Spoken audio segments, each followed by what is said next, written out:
Bonjour à toutes et à tous et bienvenue dans le Petit Plus. L'épidémie de Covid-19 s'aggrave et vous êtes de plus en plus nombreux à être confrontés à des cas avérés ou non et vous vous interrogez sur la manière de les appréhender. Je vais vous exposer 3 situations qui se présentent le plus fréquemment aux entreprises. Salariés inquiets en raison de cas susceptibles de se révéler dans son entourage plus ou moins proche. Salariés reconnus cas contact à risque et salariés présentant des symptômes du Covid.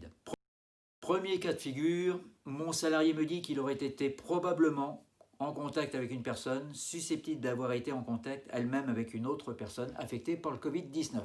Dans ce cas, il lui appartient de surveiller son état de santé et l'apparition d'éventuels symptômes et de contacter aussitôt son médecin traitant afin que ce dernier avise des suites à donner.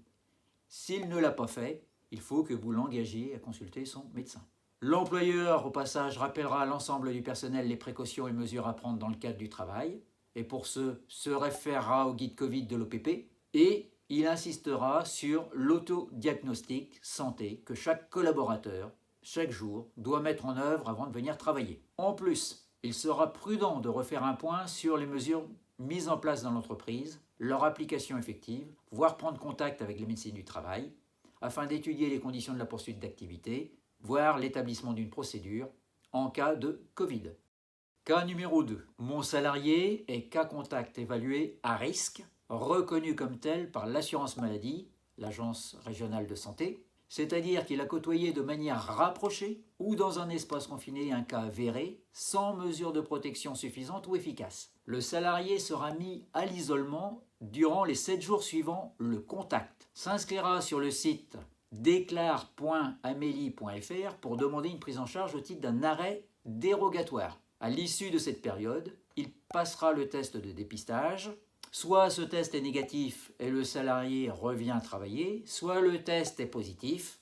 Et dans ce cas de figure, il devra rester 7 jours de plus à l'isolement. Et si des complications venaient à survenir, il sera maintenu en arrêt de travail jusqu'à guérison. Il appartient à l'employeur de prendre quelques mesures au sein de son entreprise, notamment de prendre contact avec la médecine du travail afin de déterminer les mesures à mettre en œuvre principalement vis-à-vis des personnes susceptibles d'avoir été en contact rapproché avec le salarié. On rappellera aussi les règles Covid en vigueur au sein de l'entreprise, dont tout particulièrement l'autodiagnostic santé.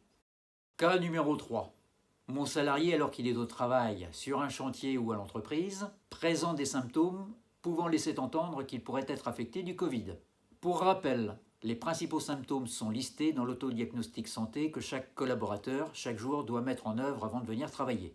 Si à l'occasion du travail, un salarié vient à manifester un malaise, la procédure est la suivante. 1. Il faut l'isoler dans un local distinct et ne pas le déséquiper. Lui faire porter un masque de type chirurgical, y appliquer des gestes barrières et éviter tout contact étroit. Selon la nature des symptômes, si absence de gravité, lui demander de contacter son médecin traitant pour avis médical ou contacter le médecin du travail qui ensuite avisera des conditions de son retour à son domicile. S'il y a une gravité apparente, il faudra appeler le SAMU qui prendra le relais et avisera des suites à donner. Ensuite, il faudra désinfecter le local, le poste de travail, l'atelier véhicule, les vestiaires et commencer à lister les contacts. Et pour finir, rappeler à l'ensemble du personnel d'être vigilant quant à l'éventuelle apparition de symptômes. Dans tous les cas, il est du rôle de l'employeur de mettre en place les procédures et équipements préconisés par le guide Covid de l'OPP, de veiller à leur application et de rappeler aux salariés de les appliquer et d'être vigilants sur leur propre état de santé, dans l'intérêt de tous et plus particulièrement vis-à-vis de leurs collègues.